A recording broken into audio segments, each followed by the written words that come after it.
And hello, loves. Welcome back for part 2 of The Chosen Season 1 review. And if all went to plan, this is hopefully posted a week after the first part. Episode 3, we will just jump right into it. Starting off, we meet Jesus at his campsite praying and crying before going to bed. I assume this is showing him before he started his ministry while he was out and about, whilst our eyes were previously watching the disciples and other characters. Getting the intro, we come back and follow a little girl named Abigail. She ventures out for the day and stumbles upon Jesus' campsite when he is gone. She goes through the stuff, curious about what everything is. She then hears a noise from the woods as Jesus comes back and runs off, coming back the following day with her friend Joshua. As they head back to check the place out again, we get a glimpse of Abby being a very talkative character, as Joshua isn't as much so.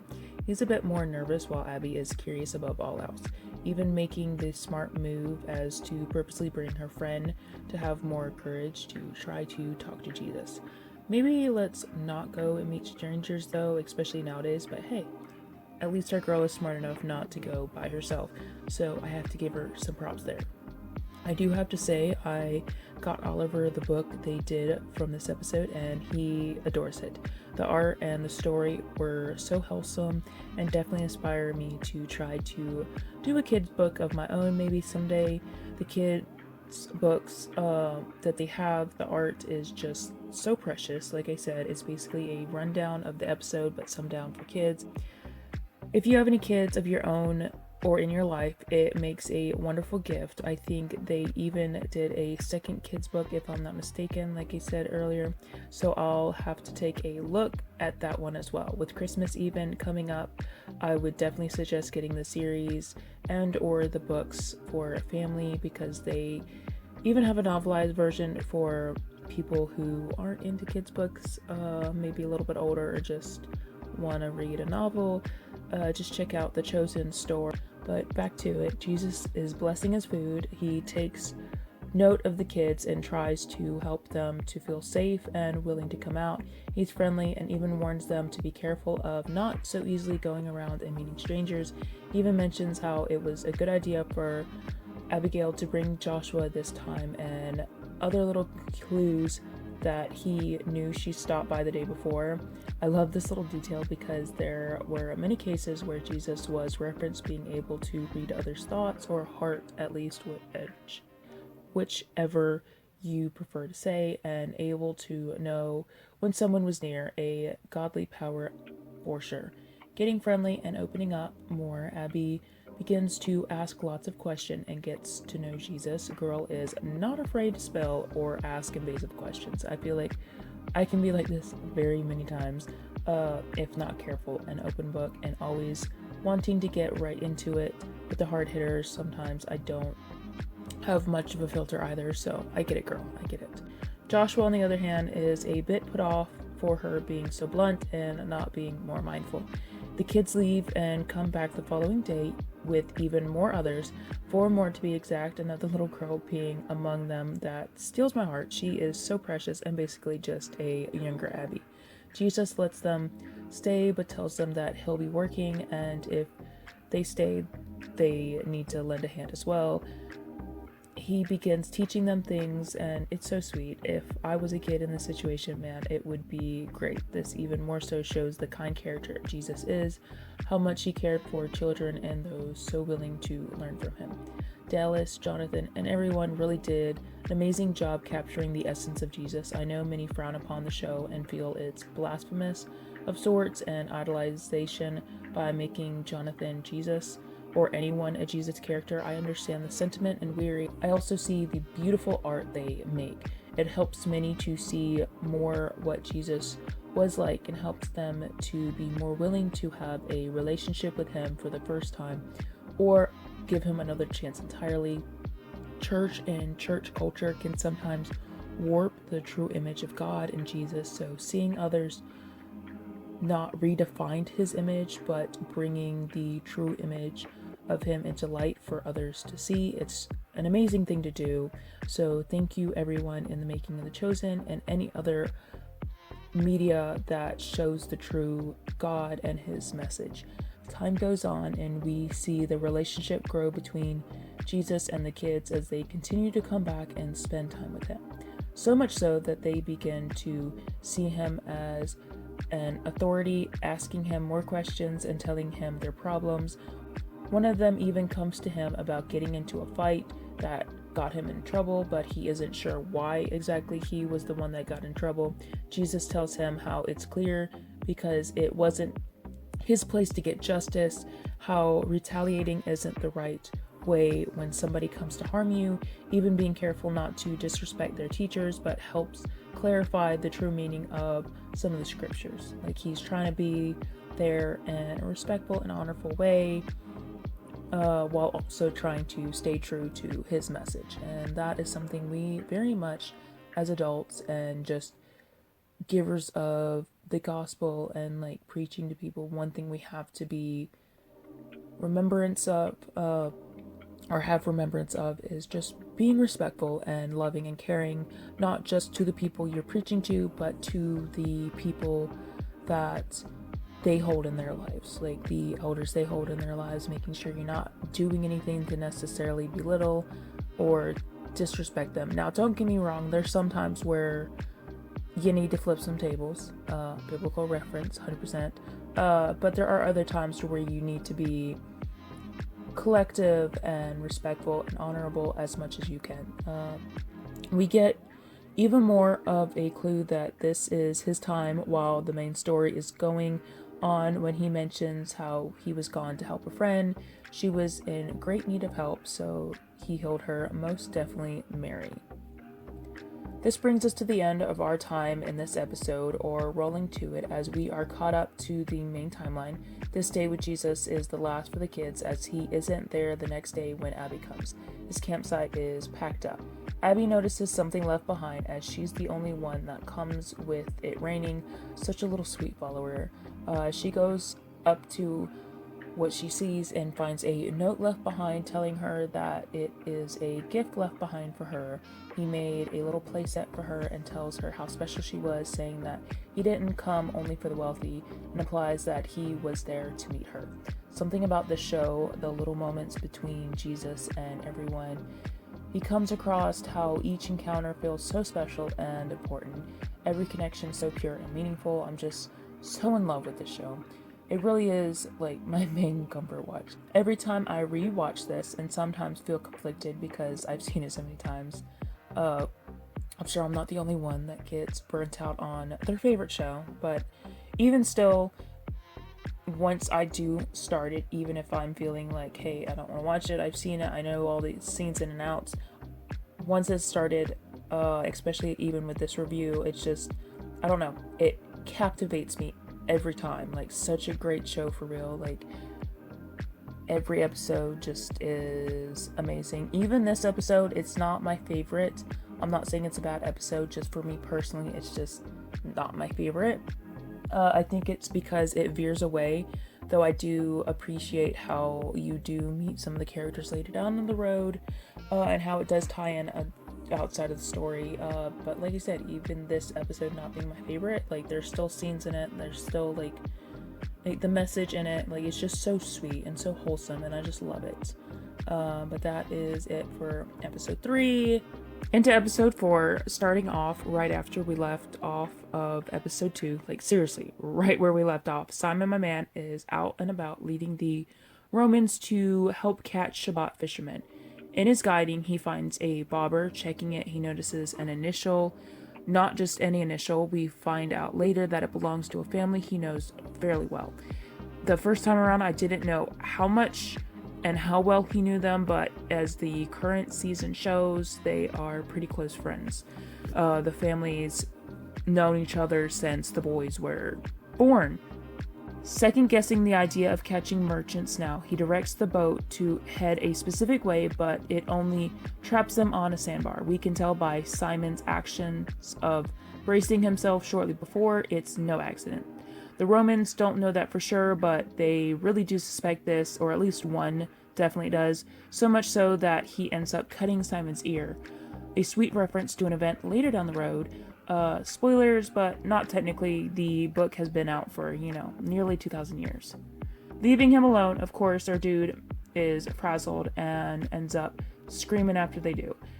Still with our man Simon, he's with his brother and 3 others. We find out that this is Zebedee and his boys, the merchant in whose tale he was on the night prior.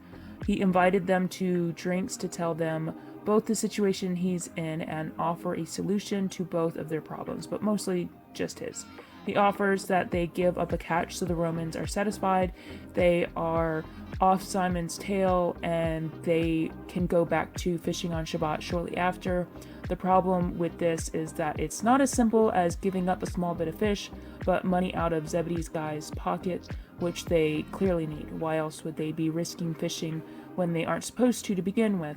No one's going to put their life and their business in jeopardy like that if not for good reason. Let's just say it doesn't go over so simply. Simon stays back in the same boat as he was in before, and yes, pun intended once more.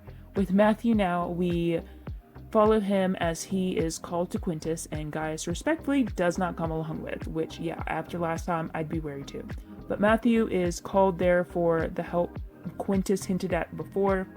He asked him to follow Simon and record everything he sees and do. So Quintus is suspicious and well understood why he has to play the game the way he has to.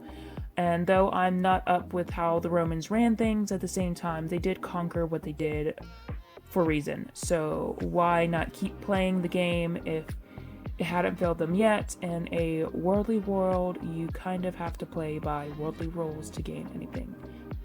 Hence why God's people are called apart.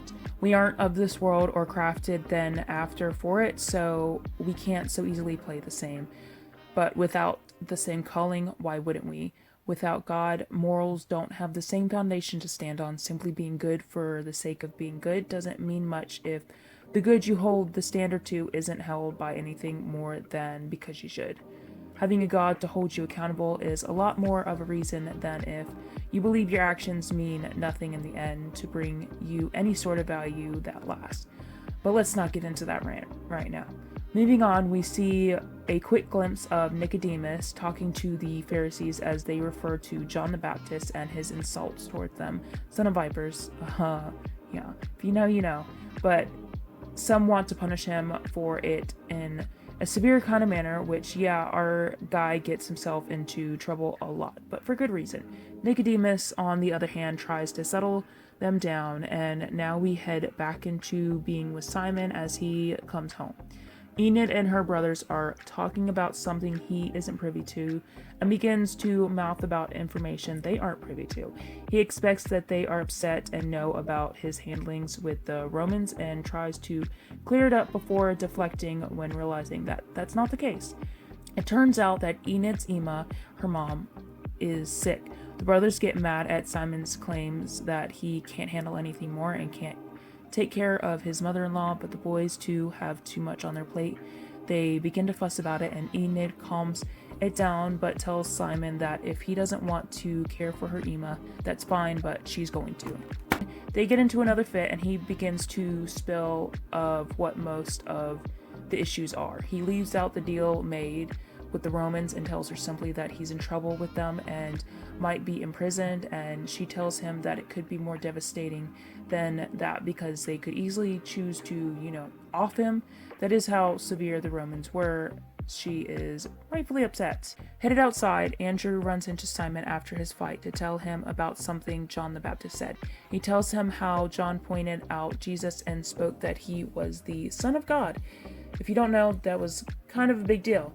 Simon, though, is not having it. He doesn't believe it is true, and after everything he's been through, he's a bit overwhelmed, and at the end of his rope, Andrew still tries to make him see, but our boy is stubborn and still not trusting it. After this, our boy Matthew is caught in his spying game because he is not all that good at it. Off to go fishing as his last resort, Simon catches Matthew as well, and Matthew questions him on why he's going to fish.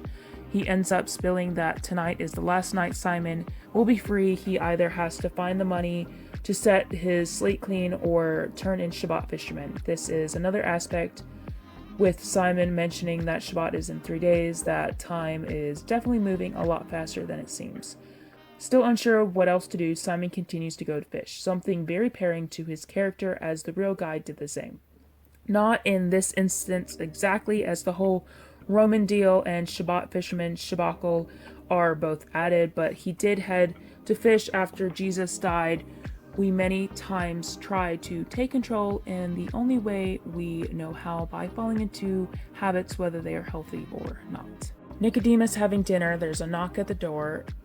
It's Yusuf, as he tells him that John the Baptist was locked up. Simon fishing to no prevail, he catches nothing. Matthew also watching. They both are just waiting out the night. Simon, though, not doing so well, as he knows his time is ticking. So our boy's frustrations keep getting the better of him as he begins to even start arguing with God. But I mean, most are going to unwind when the control they have keeps falling closer and closer to zero. Not all is lost when Andrew and the other 3, Zebedee and his boys, come along to help. Even with the extra help, nothing changes. After all night, nothing is caught, and the only thing shot down is Andrew once more by Simon, as he tries to tell him once more about Jesus, but is brushed off. But the seed is planted, this more so being proved in the morning. The sun is up with still nothing caught, and they notice people on the shore and begin to think it's the Romans come to take Simon in. It's not, though, because it's, hey, Jesus! Jesus is preaching to a group of people, and if you know the story and how it goes, you know what happens next. And if not, Jesus asks to borrow Simon's boat to stand on to help make his voice better heard for the people who can't already hear him.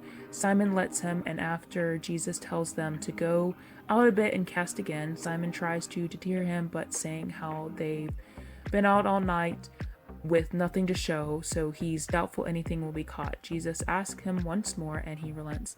This is the best part. When you trust the Lord, he will provide in abundance. Not only do they catch fish, but they catch enough to fill both boats to the point of sinking. Needless to say, the Romans will no longer be after Simon, at least not over the debt, that is. This miracle is finally enough to break Simon in the best way. His pride falls away, and he falls to the ground, pleading for Jesus to leave because he's unworthy and a sinner. Simon talking about himself, at least, not that Jesus is the sinner. This humble stance moves Jesus, and he calls him to follow him, telling him how he will now be a fisher of men, and also calls Andrew, James, and John to follow him as well. This miracle even rattles Matthew, as he isn't sure how to explain it, and our man is always one needing an explanation for things. So begins our venture into another walk to eventually lead to following Jesus. Such a beautiful thing. We leave off with Nicodemus heading into a jail. He's still trying to figure out the miracle of Mary's cleansing in hopes that John is either the one who did it or knows who did. Hearing this, John begins to smile because he knows where this leads. First, Jesus healed in secret, and then shortly after, in public, at the start of his ministry. And that is another ending of the part 2 of this review, and I thank you all for once more being along with this ride with me, and hope you will stick around and come pop in next week to hear part 3, and hopefully, if all goes well, it should be posted. Thank you all for all the love and support you give. I ask you to please like and subscribe. Maybe push that notification bell if you want to be notified when a new video is posted. And I pray blessings upon you all. Goodbye.